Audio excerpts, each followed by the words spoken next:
Hi cuties, my name is Hanako Kozumi and this is the channel Nerdy Nekoma. Everything here is about Haikyuu chat stories and fanfic. Thanks for joining us today. If you like this video, please consider subscribing and leaving a like.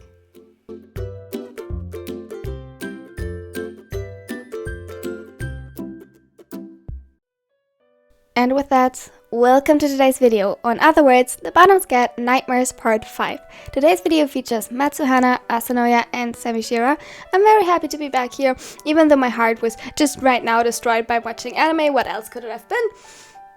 But yeah, that's just a random rant on that side, and now let's start with the video. I hope you like it.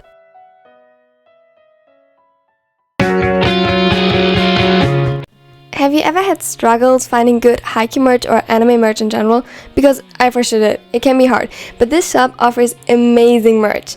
Like, I'm literally obsessed with the Haikyuu merch. They have the cutest hoodies ever. Now, if you want to get 10% off, click the link in the description. They offer me a collaboration which is literally amazing. And you support my channel this way. So, win-win. Let's go.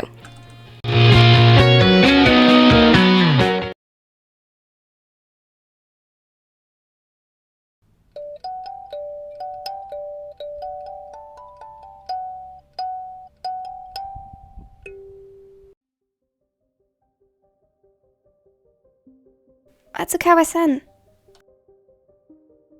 Maki rolled his eyes as he looked at the girl approaching them. She was cute, her hair dark brown like chocolate, with fitting brown almond-shaped eyes, sitting in the cute round face. Her honey skin was sprinkled with freckles, and a delicate shade of pink spread on her cheeks. He had seen that a million times. Even with Aikawa taking the spotlight most of the time, Matsun was still far from unpopular with ladies, guys, and probably everyone who was into guys. He couldn't exactly blame them, after all, he was the one dating him. Matsun was handsome, funny, and caring. A good combination for a boyfriend, but that was exactly his point. He was his boyfriend. And they just happened to be in a monogamous relationship. In other words, he was taken. It wasn't like they made a secret out of their relationship, but something about their behavior. Neither of them was a fan of PDA, and probably the fact that they have been friends for so long seemed to leave room for speculations. Their relationship was more of a rumor at this point than a fact, and Maki hated it. It wasn't that he didn't trust Matsun, who shut every attempt from another student down immediately, but rather it felt like each and every time their obliviousness seemed to confirm once again what he already knew. It was hard to believe that he ended up being Matsun's partner. Every time they were surprised and stammered an apology, it stung because for some reason looking at them when they held hands was not enough. Because somehow the idea of them being together, of him deserving Matsun, seemed utterly absurd. He waited patiently, bracing for the impact when Matsun would tell her that they were a couple, and the look of surprise on her face. But it never came. Oh, that's sweet of you. Thank you. So, could we maybe meet, over coffee sometime? Sure, sounds lovely. Hanamaki stared at him incredulously. What did he just say? He thought the worst, with the constant reminders that everyone didn't see him as a good fit for the middle blocker, but this hurt 1,000 times more. Issei? Why are you calling me that? It was as if part of his world shattered before his very eyes, as if it was dipped in darkness. Ironically, Matsun, who took his light in that very instant, was also the one who brought it back.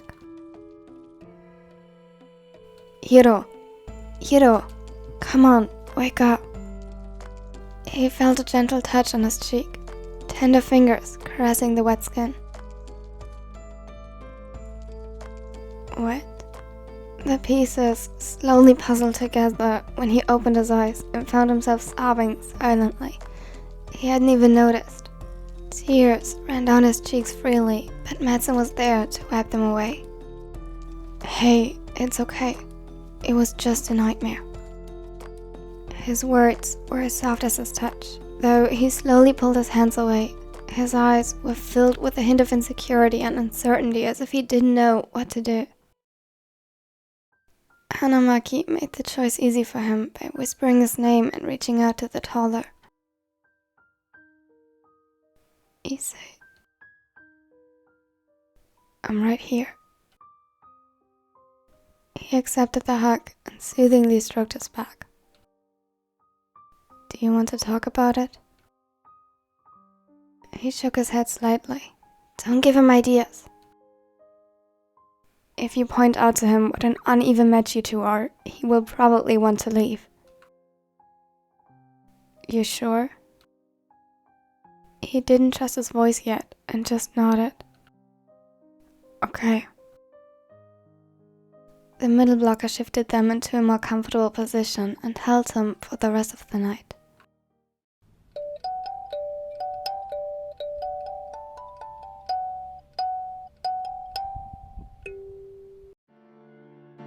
Noya wakes up frightened.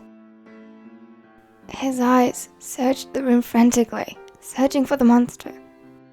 The darkness seemed to be closing in on him, and each shadow looked more suspicious than the other, and... He felt a hand on his shoulder and immediately started stumbling backward. The shock ran through his system like fire, and he found himself indecisive between punching the thing or running away. Maybe both. He was glad that he didn't, however, when he heard the very tired groan from his very tired boyfriend from where he deemed the monster. Noya, what the hell? It was rare to hear the ace curse. He blindly grabbed around for the light switch to the lamp on the nightstand, only to be greeted by Noya's sheepish grin as soon as he found it. Sorry. I kinda thought you were a monster. He nervously scratched the back of his neck, thanking the deities that they were home alone today. Everything else would have been super embarrassing. Also, he looked at him unamused. In mere seconds, he went from tired to having a heart attack to being worried sick of his boyfriend and finally to annoyed. What a way to get woken up. You've watched horror movies with Tanaka again, haven't you? No. It sounded hardly convincing, and Noya avoided eye contact, which usually was a telltale sign that he was lying. The libero was always a very honest person. Even though he was filled to the brim with mischief, he had rarely the awareness or shame to even want to hide whatever it was he did. He was proud of his stupid actions. Also, he raised an eyebrow. Okay, maybe. But even if... Dramatic pause. As he rolled his eyes. I wouldn't be scared of them. He crossed his arms over his chest. The ace sighed. I better call Anu to warn him, in case it isn't too late. He got up and made his way to the door. Wait, where are you going? I left my phone downstairs. Mere seconds after he left the room, he heard the quiet sound of creeping footsteps behind him. He couldn't help but smile to himself as Noya snuggled to his side while he made the call. Not scared, huh? Shut up. You will be much more of a mess. His words were muffled by the fabric of his t-shirt. True. That's why I don't watch that kind of stuff. Noya huffed. A hint of pink dusted his cheeks, causing Asahi to blush as well, because he looked so cute. They ended up huddled on the couch together and falling asleep while watching Zootopia as a distraction.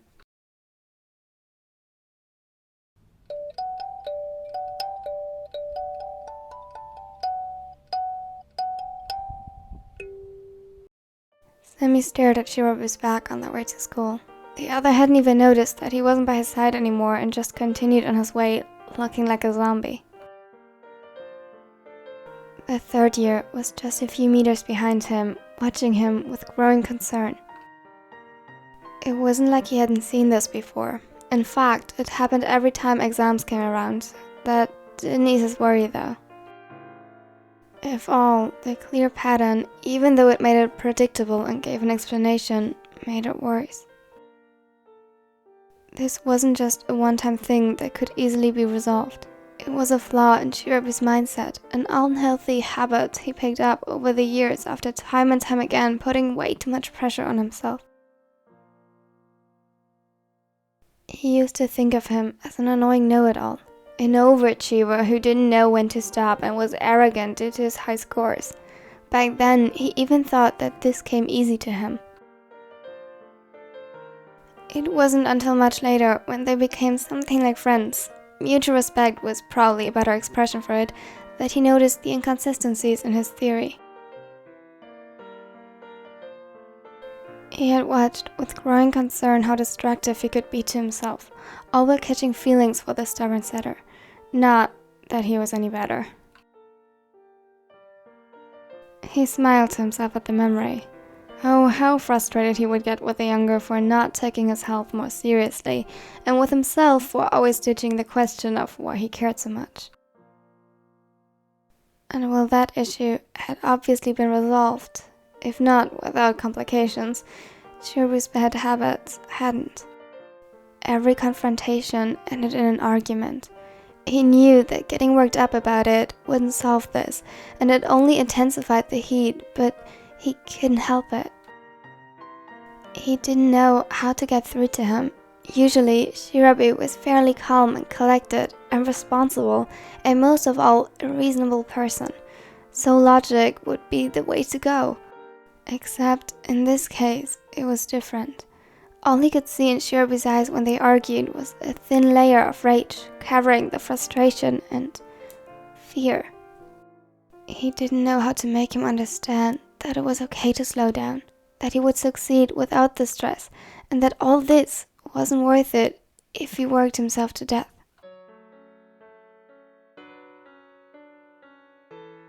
Kenji. He gently tugged at his sleeve, hand closing around his wrist to stop him from running straight onto the street. Oh, I'm sorry. Thanks. Until he would find a way to get through to him, he would at least make sure he was cared for. They met at his house to study. It was a pain convincing Shirobu. He didn't have all his books here. What if he needed something specific? What if Semi's sister wanted to play and he couldn't say no? Honestly, this would have been the one time he would be more than glad about his little sister being her annoying self. In the end, he convinced him, or rather, the prospect of his overly controlling parents checking in on him every 5 minutes convinced him. It had taken exactly 10 minutes in a stress-free environment for him to fall asleep on his books. Fucking finally. A heavy sigh escaped his throat before a sad smile spread on his face as he watched the for once peaceful expression of his sleeping boyfriend. He wished it would be like this all the time. After 10 more minutes, he dared to pick him up and lay him down on the bed. Ironically, it was the moment his sister chose to peek into the room, but he wasn't mad. Instead, he smiled, ruffled through her brown curls, and told her to be quiet since Shirobu was taking a nap. She was significantly younger than him, but still understood and told him to wish for good dreams for Shirobu on her behalf. He wasn't even sure what that meant, but said yes nonetheless. Whatever that exactly implied, Shirobu could use it. Sadly, he turned out to be really bad at this, since after a while of being simply knocked out from exhaustion, the second year started to toss and turn, his face scrunching up in discomfort. Semi watched helplessly, but before he could do anything, Shirabu sat up straight, sweating and gasping for air. For a second, time seemed frozen as he looked at the other in shock. Then, Shirabu started to scramble to his knees and feet, stumbling and almost falling when he tried to get up. Whoa, slow down. He was by his side in the blink of an eye, catching him before he could fall and injure himself. What are you? I need to study. Let go of me. He looked at Semi in what he assumed was supposed to be anger, but the only thing he saw was a desperate need. He just didn't know what for. He would give it to him if he knew. He would give him the world.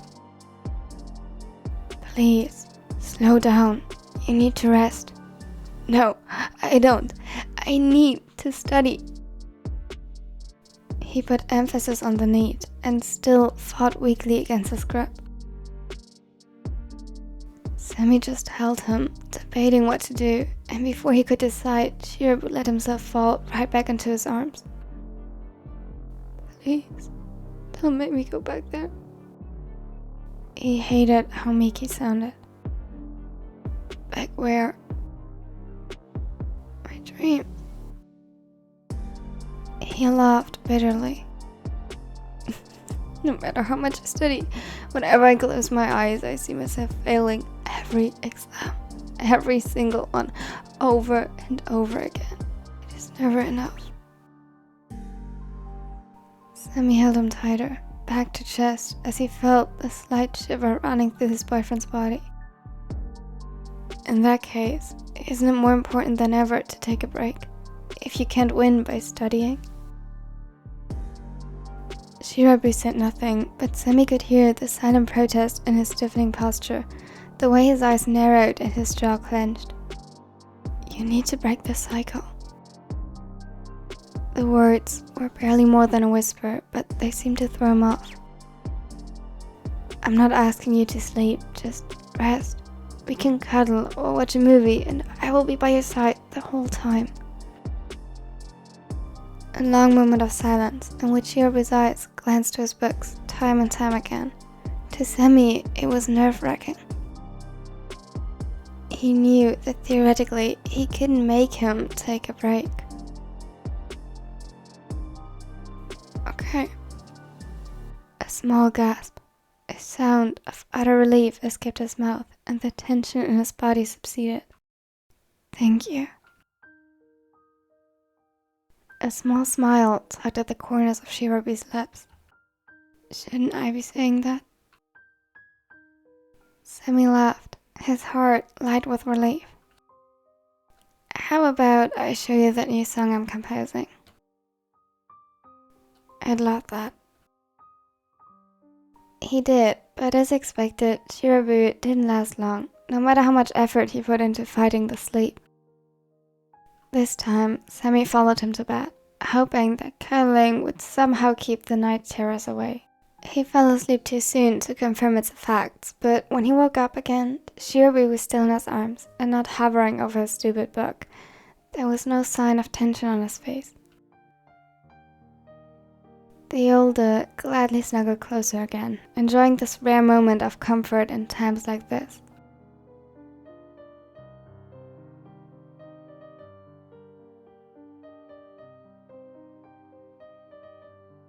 Thank you all for watching till the end. I hope you liked it.